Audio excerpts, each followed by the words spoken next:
Bonjour frères et sœurs dans le Seigneur.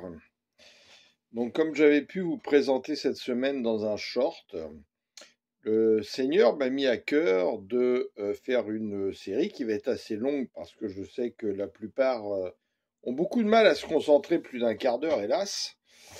Donc je ne sais pas combien il y aura d'émissions. On va essayer de découper ça, je pense, en demi-heure. Sur qu'est-ce que le vrai évangile, donc la vraie bonne nouvelle de Jésus, c'est quoi? Parce que la parole est claire, elle nous avertissait justement que Paul avait peur que tout comme Ève soit séduit par le mensonge tortueux du serpent, nous nous laissions séduire, et que si on venait nous prêcher un autre évangile, un autre Jésus, un autre esprit, nous l'accepterions fort bien. Si nous avons des yeux ouverts, nous y sommes, cette parole est accomplie. Aujourd'hui, il y a plein de sortes d'évangiles. Or, l'évangile répond à des promesses messianiques où l'Éternel je suis, le Seigneur, est venu s'incarner en homme, 100% homme, 100% Dieu, pour nous donner une bonne nouvelle où il nous offre par grâce imméritée du Père le pardon de nos péchés si nous croyons en lui, donc Jésus, le Oint, le Christ, le Shilo, le Messie, le Machia, par la foi, qui est l'agneau de Dieu, le sauveur régénérateur des croyants par la foi, qui ensuite va répandre son Saint-Esprit, ce qu'il a fait à la Pentecôte, après être ressuscité des morts, mais il nous demande quand même des choses et vient nous avertir. Et en particulier que nos cœurs lui appartiennent et ne soient pas partagés entre la pensée du monde et la pensée de Christ qui vient du Saint-Esprit, c'est-à-dire des véritables adorateurs en esprit et en vérité. Or, malheureusement, si nous regardons, et j'ai fait plusieurs émissions sur le sujet que je vous conseille d'écouter, dans l'Ancien Testament, que ce soit dans l'Exode, dans Jérémie et bien d'autres choses, dans la bouche des prophètes, on voit que toute l'histoire des hommes avec l'Éternel, c'est ça. L'Éternel fait des alliances avec les hommes par sa bonté, par sa grâce, et à chaque fois notre cœur se détourne. Et aujourd'hui, si vous êtes honnête, reconnaissez que votre cœur est parfois bien plus tourné vers le monde que vers Jésus. Nous avons tout un travail du cœur à faire avec l'aide du Saint-Esprit et du Seigneur. Mais pour cela, il faut le demander également. Que le Seigneur veille sur nos cœurs, qu'il nous examine, qu'il nous corrige. Or, nous sommes des enfants qui n'aimons pas la correction. C'est pour ça qu'on va écouter les églises où on nous dit que des bonnes paroles, les belles paroles soigneusement choisies, mais jamais on nous rappelle les réprimandes, les avertissements du Seigneur. Pourtant, celui qui n'aime pas la réprimande est un sot, dit les Proverbes. Parce que, justement, la réprimande du Seigneur, nous devons l'aimer. Alors aujourd'hui, on entend toutes sortes d'évangiles. L'évangile de la grâce, mais alors la grâce à 100%. En gros, t'as cru que Jésus est ton sauveur à la croix, c'est bon, tout est fait, t'as plus de soucis, t'es sauvé, tu vas au ciel. La parole dit pas ça. Il y a l'évangile de prospérité financière. Alors celui-là, il marche bien. C'est Dieu loto, tu donnes 10 euros, 100 dollars et t'espères recevoir en échange 1000, 1 million. C'est Dieu loto. Le plus recherché, le plus écouté, qui rapporte très gros financièrement dans l'essentiel des méga churches en particulier. Ça c'est venu des États-Unis, ça s'est répandu comme un fracas en Afrique. Et aujourd'hui, malheureusement, des pasteurs africains viennent au Canada, viennent aux États-Unis, viennent en Europe pour propager cet évangile de prospérité auprès de leurs frères africains parce qu'ils savent que les églises vont se remplir et qu'ils vont empocher les millions. Pourtant, Paul en parle, Jésus en parle, Pierre en parle, que ces gens-là vont nourrir leur ventre et qu'une place profonde dans les ténèbres leur est déjà réservée, mais nous, on s'en fout, on y va. Donc, vous avez les évangiles de la réussite sociale. Donc, ça marche bien aussi. les paroles qui viennent nous conforter dans ce que nous faisons selon la pensée du monde. Les évangiles de loi d'homme, de dogmes, de paroles tordues, d'adoration de statues muettes, d'accusations des enfants de l'Éternel sans la grâce, les évangiles de délivrance. Alors que si tu crois en Jésus, si tu as été baptisé, que tu es né, rené d'en haut de nouveau, il n'y a pas de raison que tu aies besoin d'être délivré. Ton âme peut avoir encore des choses qu'elle a ingurgitées, mais par ta foi, par le travail du Saint-Esprit, par tes prières, tout ça va se remettre en ordre petit à petit. Ils ont tous une chose en commun, c'est l'argent. L'argent en échange. Et pourtant, le Seigneur nous a dit quoi? Vous avez reçu gratuitement, donné gratuitement. Alors voilà. Donc on va baser cette étude sur les paroles de Matthieu. Je ne peux pas toutes les dire, sinon il suffirait de lire tout Matthieu. Donc j'en ai sélectionné quelques-unes. C'est pas exhaustif.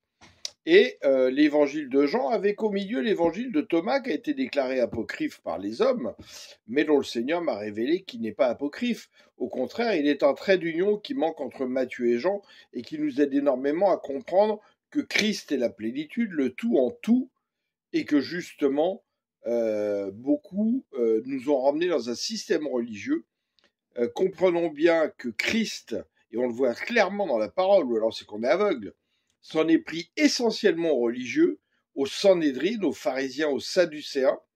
Donc Christ est venu détruire les œuvres de la religion, où Satan passe justement pour détourner les hommes, pour créer non pas une nouvelle religion, le christianisme, parce que nous ne sommes même pas des chrétiens, nous sommes enfants de Dieu. Ça, c'est la parole qui le dit. Et, pardonnez-moi, et à travers cela, établir une relation avec toi, de cœur à cœur, pour habiter dans le cœur de chaque croyant par la foi en Jésus le Christ, pour que nous devenions son saint temple. Les églises des hommes, ce n'est pas une volonté de Dieu. La parole le dit à 2 reprises. Celui qui a créé le ciel, la terre, l'univers, la mer n'a pas besoin de temple bâti de main d'homme. Alors, après, bon voilà, la sagesse de Dieu fait que il permet que tout ce mal se produise parce qu'il cherche les adorateurs en esprit et en vérité. Et grâce à tout le mal qui est en train de se propager, eh bien, c'est en train de réveiller une partie des croyants, en train d'amener des personnes qui ne croyaient pas en Dieu et qui cherchent Dieu à Jésus et qui le découvrent vraiment en vérité. Donc, le Seigneur sait ce qu'il fait. Alléluia, rendons-lui grâce. Béni sois-tu, Père Tout-Puissant, au nom de Jésus. Ô Saint-Esprit, passe par ma bouche, viens toucher le cœur des hommes, et puissions-nous grandir dans le renouvellement de notre intelligence, dans ta stature et dans ta connaissance, ô Seigneur. Alléluia. On va commencer par des promesses messianiques. On ne va pas toutes les voir, on va en voir quelques-unes. Ésaïe 1. Vous, les cieux, écoutez, toi, terre, tends l'oreille, c'est l'Éternel qui parle. J'ai nourri les enfants, je les ai élevés, mais contre moi ils se sont révoltés. Croyez-vous que ça soit terminé? Non.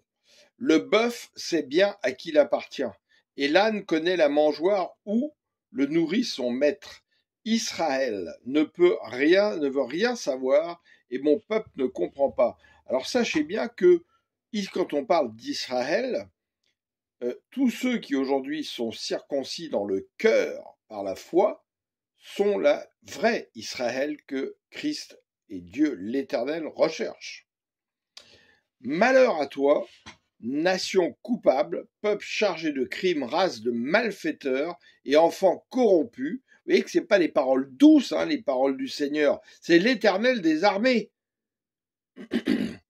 Et qui parle derrière ça? C'est déjà Christ. Vous avez abandonné l'Éternel, méprisé le Saint d'Israël. Qui est le Saint d'Israël? C'est Jésus. Vous lui avez tourné le dos. Ou vous frappez encore puisque vous persistez dans votre rébellion. Car déjà votre tête tout entière est malade, votre cœur est tout abattu. De la plante des pieds jusqu'à la tête, rien n'est en bon état.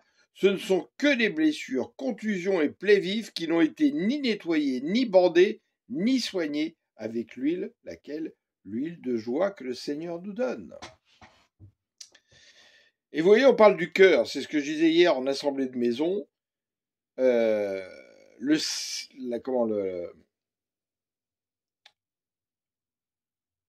fait d'être sûr d'être sauvé, c'est de travailler notre cœur. La parabole du semeur en parle, le Seigneur va en parler un peu plus loin, on le lira dans « Là où est ton trésor, là sera ton cœur ». Recherchez premièrement le royaume et sa justice, donc Jésus. Et c'est notre cœur qui appartient 100% à Dieu, qui est l'assurance du salut, avant toute chose, par la foi. Donc, d'où l'importance de travailler notre cœur avec l'aide de l'Esprit du Seigneur. Ésaïe 7, 13. Ésaïe dit alors, écoutez donc, dynastie de David, ne vous suffit-il pas de mettre à dure épreuve la patience des hommes pour qu'il vous faille encore lasser aussi mon Dieu? C'est pourquoi le Seigneur vous donnera lui-même un signe. Voici, la jeune fille sera enceinte et elle enfantera un fils. On parle de Marie, la femme de Joseph. Elle lui donnera pour le nom d'Emmanuel. D'Emmanuel, d'Emmanuel. L'Emmanuel, c'est une fonction, comme le Christ, le Baptiste. Tout ça, vous devez rectifier en esprit quand vous lisez votre Bible. Je suis fatigué d'entendre Jésus-Christ. Non, c'est Jésus le Christ, ou Jésus le Oint, ou Jésus le Messie, Yeshua Mashiach. C'est une fonction qui veut dire Dieu est avec nous. Il mangera de la crème et du miel, écoutez bien, jusqu'à ce qu'il apprenne à rejeter le mal et choisir le bien. Nous allons le voir un peu plus loin dans Matthieu, ça se produit. Et si Christ lui-même, le Fils de Dieu, a dû passer par là, ne croyez pas que vous allez échapper à ça, ou vous apprendrez à rejeter le mal pour choisir le bien. Ésaïe 27, 2. Ce jour-là, on dira « Chantez la vigne au beau raisin. C'est moi l'Éternel qui la garde. En tout temps je l'arrose. De peur qu'on y pénètre nuit et jour, je la garde. Ma colère est passée. Et s'il se trouve des ronces, des épines, je marcherai contre elles pour leur faire la guerre et j'y mettrai le feu. À moins qu'on ne me prenne pour refuge et rempart, qu'on ne fasse la paix, oui, la paix avec moi. Or, Jésus, si nous sommes nés de nouveau, nous envoie, c'est dans 2 Corinthiens 5, 16 et la suite, comme des ambassadeurs, intercédant et priant au nom de notre Seigneur, soyez réconciliés avec Dieu. Alléluia. Ésaïe 40, 27. Pourquoi donc, ô Jacob, parlerais-tu ainsi? Et pourquoi dirais-tu, ô Israël, mon sort échappe à l'Éternel, et mon Dieu ne fait rien pour défendre mon droit? Ne le sais-tu donc pas? Et tu n'as pas appris que l'Éternel est Dieu de toute éternité? De toute éternité. Il est l'alpha, le commencement, et il n'a ni fin ni commencement d'ailleurs. Quand on parle du commencement et de la fin, on parle de la terre, mais il existait déjà, il est de toute éternité. C'est lui qui a créé les confins de la terre. Il ne se lasse pas, il ne s'épuise pas, et son intelligence ne peut être sondée. Il donne de la force à qui elle l'a, et il augmente la vigueur de celui qui est fatigué. Les jeunes gens se lassent et ils s'épuisent, et même de robustes gaillards tombent. Mais ceux qui comptent sur l'Éternel renouvellent leur force, ils prennent leur envol comme de jeunes aigles, sans se lasser, ils courent, ils marchent en avant et ne s'épuisent pas. Le Seigneur m'a dit dans les paroles que j'ai partagées sur cette chaîne, va dire à mes frères, elles n'y sont pas toutes, prenez de la hauteur, justement, faites comme les aigles, prenez de la hauteur, sortez-vous les pieds du monde. Si nous marchons dans le monde, notre tête devrait déjà être dans les cieux, notre cœur, notre esprit devrait déjà être dans les cieux. L'évangile de Christ, c'est l'espérance de quelque chose qui est à venir, dont nous avons les arts, mais qui n'est pas encore accompli complètement. C'est pour ça qu'il nous a dit, vous aurez des tribulations, vous aurez à souffrir. Mais ça, on ne veut pas l'entendre.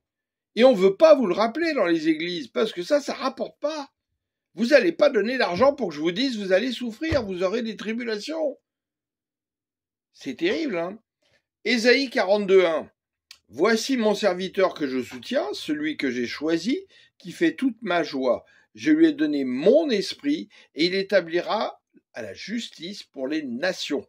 Mais il ne criera pas, il n'élèvera pas la voix, il ne la fera pas entendre des rues, il ne brisera pas le roseau qui se ploie, et il n'éteindra pas la flamme qui faiblit, mais il établira le droit sur la vérité. Or aujourd'hui, justement, le Seigneur, quand il a fait des personnes oracles de l'Éternel, c'est pour justement ne pas briser le roseau qui est plié et le laisser repousser, se redresser gentiment, et ne pas souffler sur la flamme pour l'éteindre, mais au contraire, souffler doucement pour qu'elle rejaillisse. Comme on ranime un feu, le feu qui est en nous, l'amour de Dieu qui nous consume. Il ne faiblira pas, il ne ploiera pas, jusqu'à ce qu'il ait établi la justice sur terre, jusqu'à ce que les îles et les régions côtières mettent leur espoir en sa loi. Car voici ce que dit l'Éternel, Dieu qui a créé les cieux et les a déployés, lui qui a disposé la terre avec tout ce qu'elle produit, qui a donné la vie aux hommes, qui la peuple et souffle de vie à ceux qui la parcourent. Moi, l'Éternel, moi je t'ai appelé dans un juste dessein, et je te tiendrai par la main, je te protégerai, je t'établirai pour conclure une alliance avec le peuple, pour être la lumière des nations, pour ouvrir les yeux des aveugles, pour tirer du cachot les prisonniers, de la maison d'arrêt ceux qui y habitent, les ténèbres. Alors là, quand on parle d'ouvrir les yeux, sachez bien que, on le voit d'ailleurs dans Jean 9, c'est pour ça qu'il est dit un aveugle de naissance, nous sommes tous nés aveugles de naissance, jusqu'à ce que Jésus vienne ôter le voile par le Saint-Esprit et quand nous lui avons donné notre cœur et que nous croyons par la foi. C'est ça que ça veut dire dans Jean 9. C'est pour ça qu'il envoie, alors qu'il a mis un peu de terre et sa salive sur ses yeux, il l'envoie au bassin de Siloé, qui ne veut pas dire ce qui est marqué en grec envoyé, mais qui veut dire en hébreu siloram, qui veut dire mauvaise habitude, mauvaise tradition. Donc en fait, la signification de ça, c'est qu'il vient rincer ses yeux pour abandonner dans ce bassin ses mauvaises habitudes, ses mauvaises traditions, et changer d'attitude, ce qui lui permet de recouvrer la vue et voir le Christ. Alléluia. Moi, je suis l'Éternel, tel est mon nom, et je ne donnerai ma gloire à aucun autre. Je ne donnerai ma gloire à aucun autre.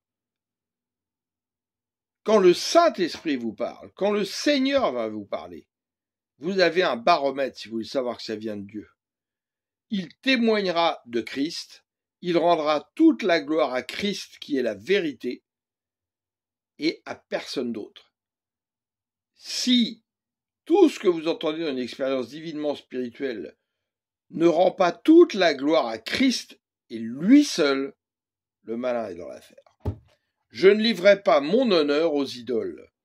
Les prophéties anciennes se sont réalisées et maintenant j'annonce des événements tout nouveaux, oui, car Dieu fait toutes choses nouvelles et il continue à faire toutes choses nouvelles. Et avant qu'ils ne germent, je vous les fais connaître, car Dieu avertit ses enfants toujours. Il ne les prend pas en traître. Ésaïe 44. Et ainsi dit l'Éternel, lui le roi d'Israël, le Seigneur des armées célestes, qui l'a délivré. Moi je suis le premier, je suis le dernier, et en dehors de moi il n'y a pas de Dieu. Qui est semblable à moi? Qui le déclare donc? Qu'il fasse donc savoir, qu'il expose les événements qui se sont produits depuis que j'ai fondé ce peuple pour toujours, qu'il annonce d'avance ce qui doit arriver. Ne vous effrayez pas, n'ayez pas de crainte. Depuis longtemps déjà je vous ai formés, je vous l'ai fait savoir, vous êtes mes témoins. Existe-t-il un autre Dieu que moi?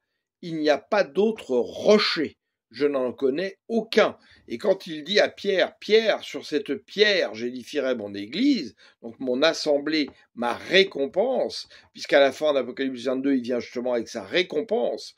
L'église de Christ est une récompense, nous sommes les récompensés de Dieu, quand on cherche un peu les profondeurs de l'hébreu. Et en grec, le premier pierre est Pétros, un petit caillou, qui est une poussée en hébreu, donc qui va pousser un peu les autres, justement dans la foi. Et l'autre pierre, c'est Petra, qui veut dire le rocher. Dans la traduction de Darby, je te vois où c'est bien traduit, ou la King James en anglais, c'est sur ce rocher. Donc en fait, Jésus est en train de dire, Pierre, sur la révélation par mon Père, par le Saint-Esprit, que je suis le Christ, sur cette révélation que je suis le rocher, j'édifierai mon assemblée, ma récompense. Rien à voir avec ce que disent les catholiques, avec un Pierre qui a les clés, avec un Pierre qui est le premier pape. Tout ça, c'est des mensonges des hommes. Arrêtez de croire en cela. Si vous croyez en ça, vous ne connaissez pas Jésus, je suis désolé de vous le dire. Ésaïe 49, 4. Cependant, moi j'ai dit, je me suis fatigué pour rien. C'est inutilement, oui, c'est en pure perte que j'ai usé mes forces. Mais l'Éternel me fera droit, et il tient en réserve, écoutez bien, ma récompense. Cherchez le mot récompense, combien de fois vous voyez ça dans la Bible, vous allez comprendre que l'Église que Christ bâtit est une récompense. C'est pourquoi il dit, celui qui persévérera jusqu'au bout ne perdra pas sa récompense. Alléluia! Et maintenant, voici ce que dit l'Éternel, celui qui m'a formé dès le sein de ma mère, pour que je sois son serviteur. Lisez le psaume 139 régulièrement.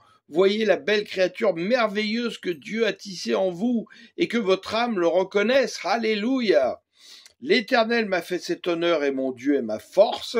Et il est dit aussi, tu ne seras pas seulement mon serviteur pour établir les tribus de Jacob et ramener ce que j'ai préservé du peuple d'Israël, car je t'établirai pour être la lumière des nations, afin que mon salut parvienne aux extrémités de la terre. Et aujourd'hui, il le fait également à travers nous. Nous sommes ses ambassadeurs, par son Saint-Esprit qui habite en nous. Celui qui m'accueille, accueille Jésus. C'est dans la Bible. Voici ce que dit l'Éternel qui délivre Israël, qui est le Dieu saint, à l'homme méprisé et détesté du peuple, celui dont les despotes ont fait leurs serviteurs.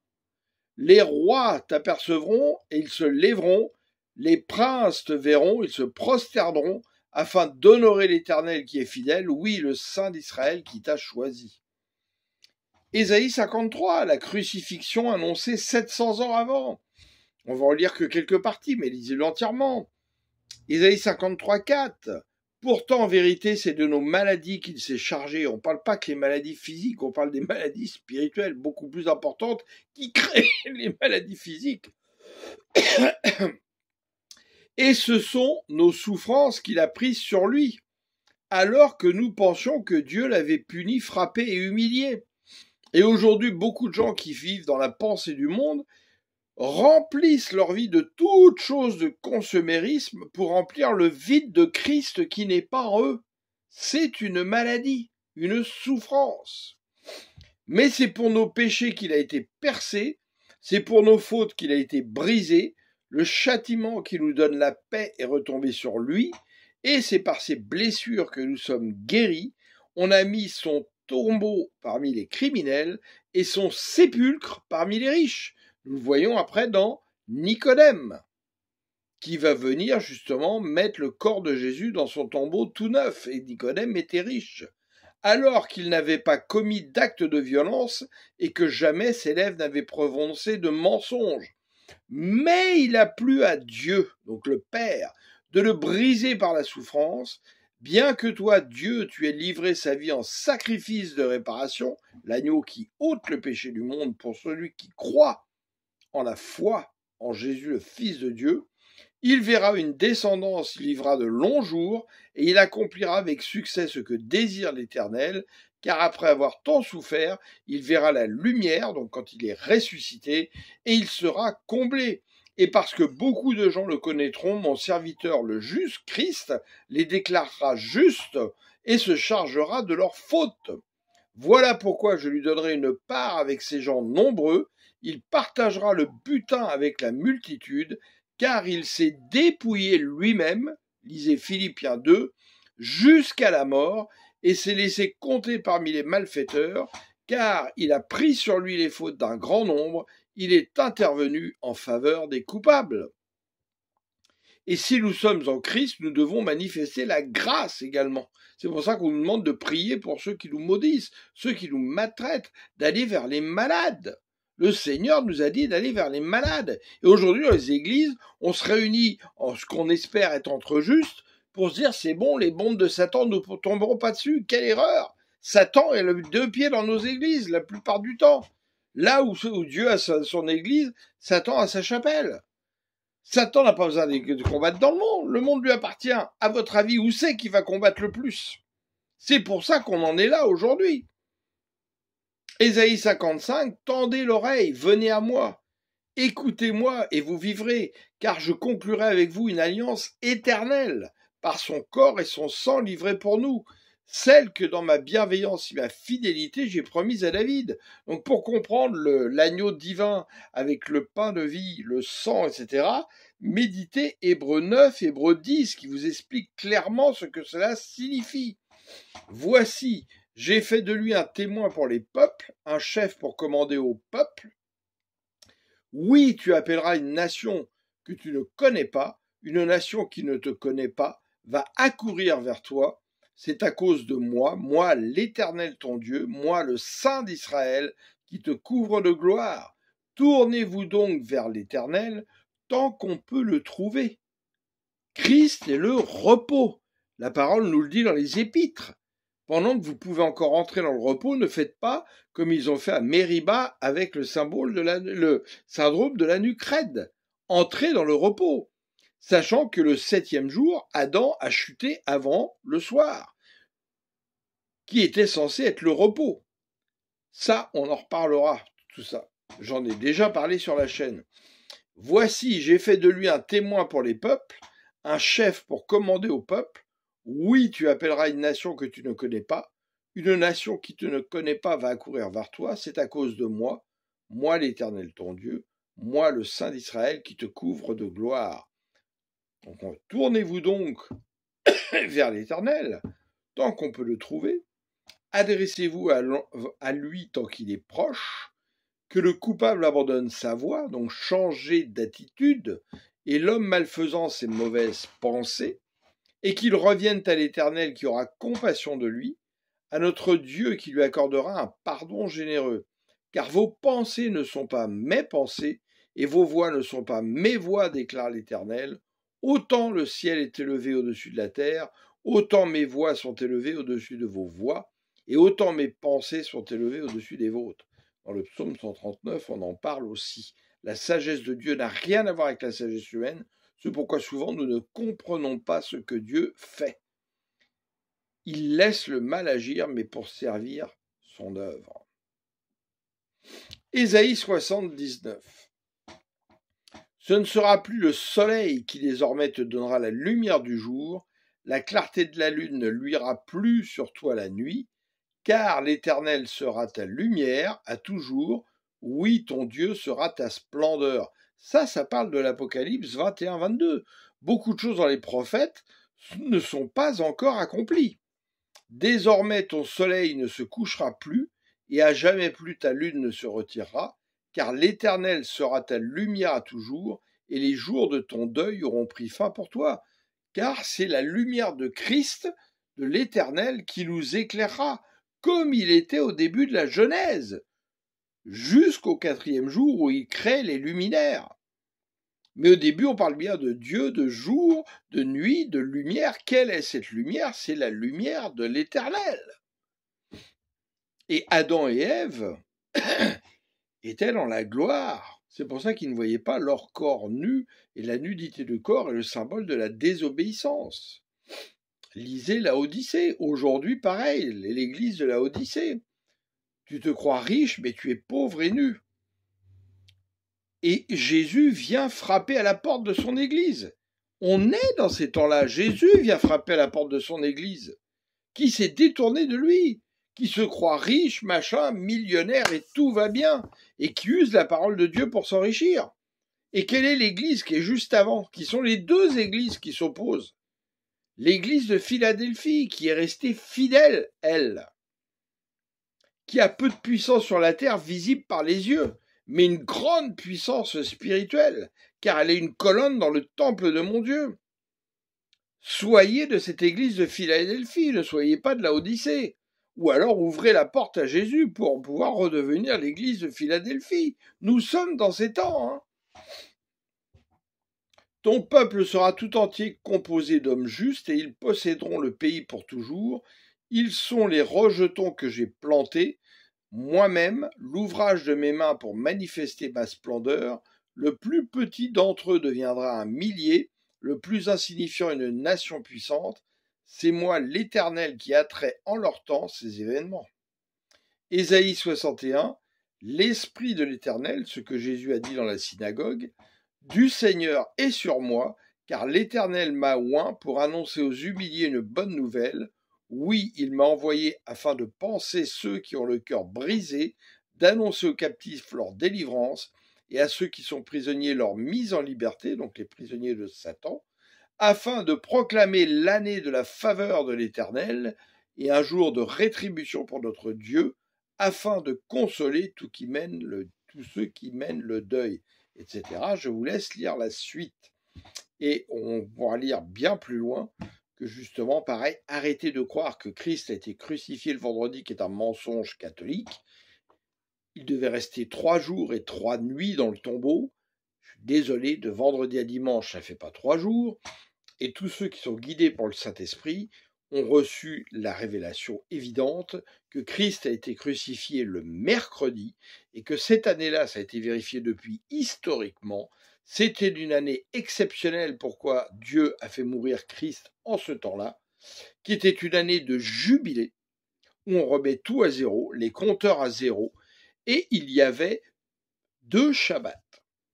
Le Shabbat qui commençait justement du jeudi, et le Shabbat du vendredi au samedi, donc mercredi, jeudi, vendredi, samedi, voilà, pour que là, justement, il y ait bien les 3 jours. Et c'est marqué dans les Écritures, sur les livres intelligemment, hein. Sauf des Bibles qui ont été trafiquées, et malheureusement il y en a, suivant les traductions. Donc on va commencer avec Matthieu 1, 17. Il y eut donc en tout 14 générations d'Abraham à David, le père de la foi. David, le serviteur de l'Éternel, qui verra une postérité en Christ. 14 de David jusqu'à la déportation à Babylone, et 14 de cette déportation jusqu'au Christ. Donc si vous faites le calcul, ça fait 3 fois 14, 42. Et comme aujourd'hui nous sommes nés de nouveau en Christ, nous sommes de la 42e génération en Christ, parce qu'il habite en nous. Alléluia. Matthieu 2, verset 6. Et toi, Bethléem, village de Judée, tu n'es certes pas la plus insignifiante des chefs-lieux de Juda, car c'est de toi que sortira le chef, qui comme un berger conduira Israël, mon peuple. Bethléem, ça veut dire la maison du pain. Et Jésus est le pain de vie qui est descendu du ciel. Alléluia. Matthieu 2, verset 23. Où il s'établit dans une ville appelée Nazareth, ainsi se réalisera cette parole des prophètes, on l'appellera le Nazaréen. Donc aujourd'hui, dans toutes les Bibles, la plupart, à part certaines, on a mis justement Jésus de Nazareth. Mais à l'origine, c'était pas comme ça qu'il était appelé. C'était Jésus le Nazaréen. Le Nazaréen, c'est celui qui justement était consacré à Dieu.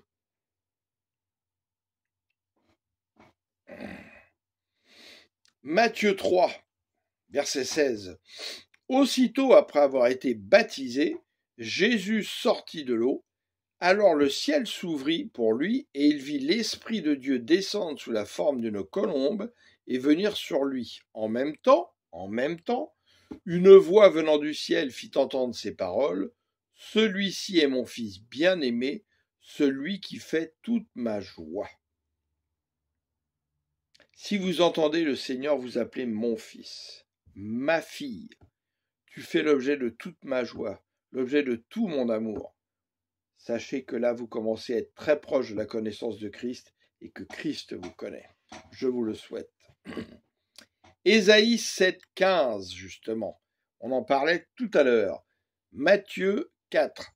Ces deux choses sont en rapport. Alors, écoutez bien, alors qu'il vient d'être oint par Dieu. Alors l'Esprit Saint conduisit Jésus dans le désert. C'est l'Esprit Saint, c'est pas Satan. Pour qu'il y soit tenté par le diable. Après avoir jeûné pendant 40 jours et 40 nuits, il eut faim. Le tentateur s'approcha, lui dit, « Si tu es le Fils de Dieu, ordonne que ces pierres se changent en pain. » Mais Jésus répondit, « Il est écrit, l'homme n'a pas seulement besoin de pain pour vivre, mais aussi de toute parole que Dieu prononce, qui est le pain de vie. » Alors le diable le transporta dans la cité sainte, le plaça sur l'eau du temple et lui dit, « Si tu es le Fils de Dieu, lance-toi dans le vide, car il est écrit, c'est le psaume 91, « Il donnera des ordres à ses anges à ton sujet, ils te porteront sur leurs mains pour que ton pied ne heurte aucune pierre. » Jésus lui dit, « Il est aussi écrit, tu ne forceras pas la main du Seigneur ton Dieu. » Vous voyez que Satan connaît mieux la parole de Dieu que vous et que moi. Donc, méfiez-vous. C'est pas parce qu'on parle au nom de Jésus dans une église qu'on sert Jésus. C'est pour ça que le Seigneur, vous le verrez plus loin, va dire justement, vous avez fait ceci, cela, en mon nom, retirez-vous de moi, je ne vous ai jamais connu, vous qui commettez l'iniquité. Le diable le transporta encore sur une très haute montagne, là il lui montra tous les royaumes du monde et leur magnificence. Ça, c'est ce qui perd la plupart d'entre nous et beaucoup d'hommes de Dieu. Puis il dit, tout cela, je te le donnerai si tu te prosternes devant moi pour m'adorer. Alors Jésus lui dit, va-t'en, Satan, car il est écrit, tu adoreras le Seigneur ton Dieu, c'est à lui seul que tu rendras un culte.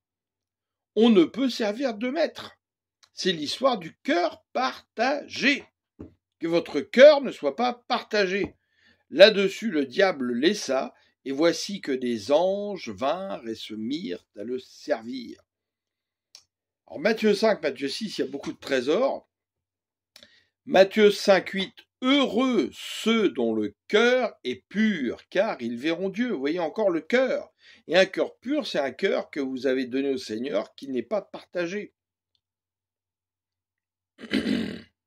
Donc comment le cœur peut être pur en appartenant à Jésus seul et pas au monde? Espérer en Jésus et pas en le monde, et espérer dans des choses qui sont des promesses qui ne sont pas encore accomplies et qui verront l'accomplissement quand nous serons ressuscités et que nous deviendrons comme des anges à adorer le Seigneur. Si Dieu va nous ouvrir des portes ici dans le monde, tout ne sera pas accompli, il nous a avertis clairement. Nous aurons à souffrir à cause de son nom, pour voir si nous vraiment nous l'adorons et que nous sommes prêts à mourir pour lui comme il est mort pour nous. Matthieu 5, verset 11. Heureux serez-vous quand les hommes vous insulteront et vous persécuteront, lorsqu'ils répandront toutes sortes de calomnies sur votre compte à cause de moi. Eh bien, il y a beaucoup de gens qui ne sont pas heureux aujourd'hui si ça se passe. Oui, réjouissez-vous alors et soyez heureux, car une magnifique récompense, encore une fois, c'est ça l'Église de Christ, cette récompense que Christ bâtit et avec laquelle il vient en Apocalypse 22, quand l'Église revient qu'il l'a enlevée. Vous attend dans les cieux. Vous attend dans les cieux, c'est pas marqué vous attend sur la terre. Vous attend dans les cieux. C'est ça l'évangile de Christ. C'est pas vendre toutes les richesses, la réussite sociale sur la terre. Ça, c'est du mensonge satanique. On tord la parole de Dieu. Car vous serez ainsi comme les prophètes d'autrefois, eux aussi ont été persécutés avant vous de la même manière. Ça, c'est une promesse aussi. Ah ben, on n'en veut pas de cette promesse-là. Moi, la promesse que je veux, c'est donne-moi une belle maison de 14 pièces, une Mercedes, une Ferrari, des jacuzzis, que je sois habillé cousu d'or et qu'on se prosterne à mes pieds. C'est ça, les églises d'aujourd'hui. Vous croyez que c'est l'église de Jésus? Je vous laisse réfléchir à la question. Donc la promesse est loin de ce qu'on entend tous les jours aujourd'hui par la foule de docteurs que les hommes se sont choisis. 2 Timothée 4. Le Saint-Esprit avait parlé à Paul de façon prophétique. Je t'en conjure devant Dieu, alors qu'il est en train de parler justement à Timothée, et devant Jésus le Christ, qui doit juger les vivants et les morts au nom de son apparition et de son royaume, donc à la fin, prêche la parole, insiste en toute occasion, et ou non, favorable ou non, reprend, censure, exhorte. Donc pour reprendre, censurer, exhorter, c'est qu'on dit des choses pas vraies. C'est ce que Christ me demande de faire, moi et d'autres personnes. Mais ça fait pas recette, ça. Hein.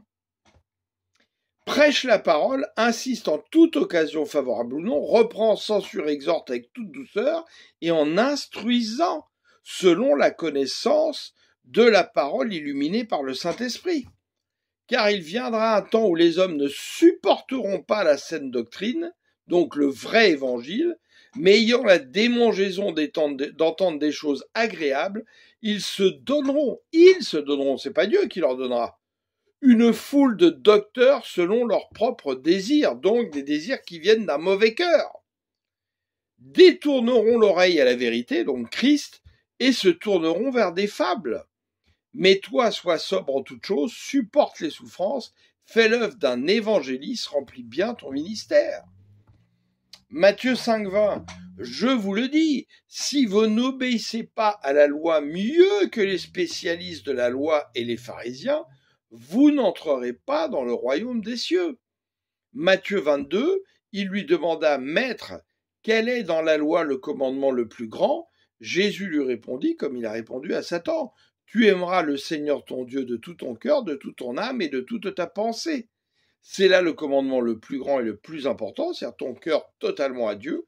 Et il y a un second qui lui est semblable, tu aimeras ton prochain comme toi-même. Parce que Dieu nous aime. Et il fait même pleuvoir sur les bons et les méchants. Il nous demande d'être aussi bons que lui-même. Tout ce qu'enseignent la loi et les prophètes est contenu dans ces deux commandements. Matthieu 5, 43, vous avez appris qu'il a été dit, tu aimeras ton prochain et tu haïras ton ennemi. Eh bien, moi, Christ, je vous dis, aimez vos ennemis et priez pour ceux qui vous persécutent. Ainsi, vous vous comporterez vraiment comme des enfants de votre Père céleste, car lui, il fait luire son soleil sur les méchants aussi bien que sur les bons, et il accorde sa pluie à ceux qui sont justes comme aux injustes. Si vous aimez seulement ceux qui vous aiment, allez-vous prétendre à une récompense pour cela? Les collecteurs d'impôts eux-mêmes n'en font-ils pas autant? Si vous ne saluez que vos frères, que faites-vous d'extraordinaire? Les païens n'agissent-ils pas de même? Votre Père céleste est parfait, soyez donc parfaits comme lui. Oui, la gageure est haute. Oui, la gageure est haute. C'est clair, c'est pas facile. C'est pour ça que le Seigneur nous demande de persévérer jusqu'au bout et de grandir dans sa connaissance. Matthieu 6, 5, quand vous priez, n'imitez pas ces hypocrites qui aiment à faire leurs prières debout dans les synagogues et à l'angle des rues. Ils tiennent à être remarqués par tout le monde, vraiment je vous l'assure. Leur récompense, ils l'ont d'ores et déjà reçue, mais des hommes. Mais toi, quand tu veux prier, va dans ta pièce la plus retirée, verrouille ta porte et adresse ta prière à ton Père qui est dans le lieu secret. Et ton Père qui voit dans ce lieu secret te le rendra. Regardez les églises aujourd'hui où vous en entendez qui vont hurler en langue pour parler plus fort qu'on n'entend même plus le gars qui parle, etc. Faire des simagrées, etc. Mais on n'a pas besoin de ça. Une prière silencieuse dans ta chambre a 10 fois plus d'efficacité. Dieu se trouve souvent bien plus dans le silence que dans le bruit. Dans toutes nos églises aujourd'hui, ce n'est que du bruit. Du bruit tout le temps. Verset 7, dans vos prières, ne rabâchez pas de temps de parole à la manière des païens. Ils s'imaginent qu'à force de paroles, Dieu les entendra. Et on prie pendant une demi-heure, 3/4 d'heure. Non. Jésus a ressuscité des morts, il a dit quoi? Lève-toi. 2 mots. Il n'a pas dit « Oh Père Céleste, toi qui ceci, tatati » pendant 3/4 d'heure, et puis à un moment donné, vas-y, ressuscite. Non, non. Pour chasser des démons, il a dit « Sors ». Parce qu'il connaissait celui à qui il appartenait, d'où il venait. Il venait du Père, et le Père étant lui, et lui étant le Père. Mais vous avez l'Esprit du Seigneur en lui.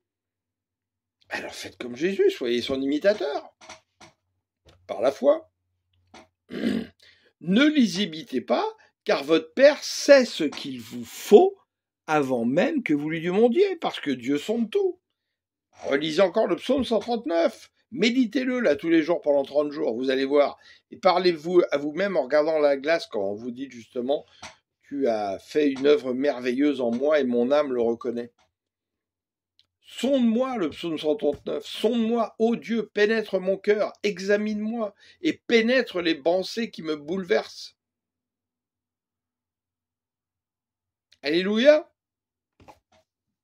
Psaume 26, sonde-moi, Éternel, éprouve-moi, examine mon cœur et mes pensées, je garde ton amour présent à mon esprit et je conduis ma vie selon ta vérité, donc Christ, etc., etc.